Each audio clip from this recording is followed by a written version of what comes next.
The Lion and the Mouse. It was a warm day, and a lion was taking a nap in his cave. Suddenly, a mouse ran over his nose by a mistake, and out came the great beast. The lion was about to crush the mouse under his paws. When the little creature started begging for his life, the lion took pity on the mouse and let it go.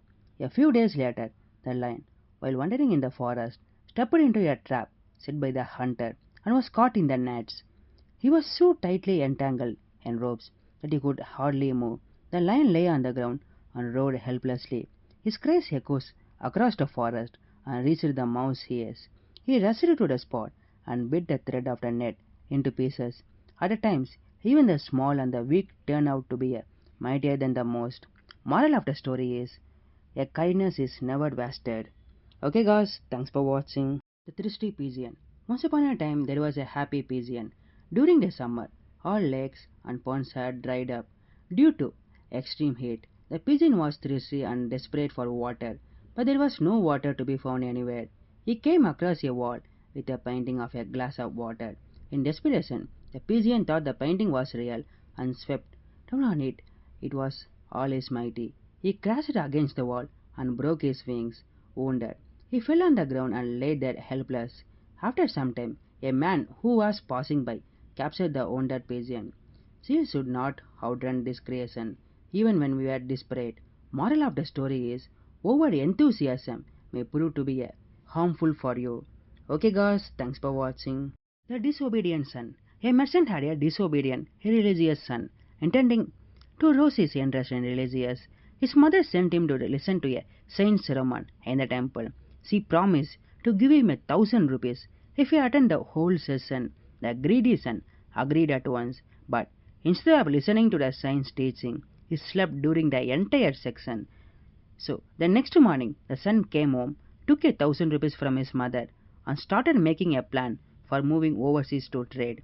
His mother pleaded with him not to go, but the son refused to listen to her. He packed his things and left for the voyage, but alas, his ship met with a terrible storm on the way, sinking all passengers on board. Thus the son paid the prices of disobedience. Moral of the story is, obedience is a form of worship. Okay guys, thanks for watching. The creaking wheels. Once there was a pair of oxen who toiled day and night. They were tied to a wagon that they had to pull. One day, the oxen were pulling the wagon along a bumpy road. They had to use all their strength to pull the wagon, but they did not complain. The wheel of the wagon were of a different sort.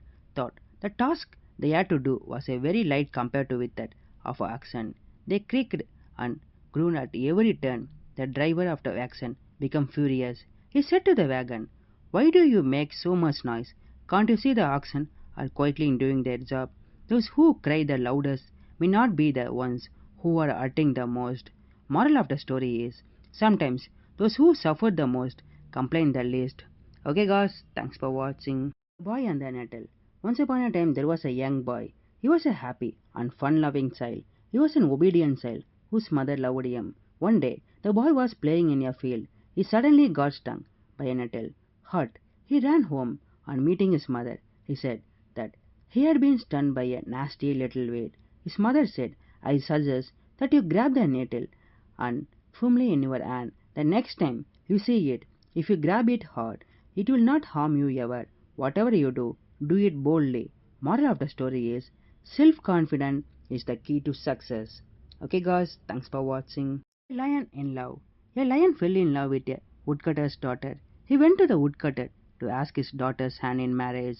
The woodcutter was shocked to hear the lion's proposal. In order to get out of that trouble and save his little girl, the woodcutter came up with a clever plan. He said, "We are happy that a great creature like you wants to marry my daughter, but she is afraid of your claws and teeth. So please get rid of them. Then my daughter is all yours." Smitten with his girl, the foolish lion got rid of his teeth and claws. The lion then went to the woodcutter's house. The woodcutter was no longer afraid of the beast and kicked the lion away. Moral of the story is, love has the power to completely turn your life around. Okay guys, thanks for watching.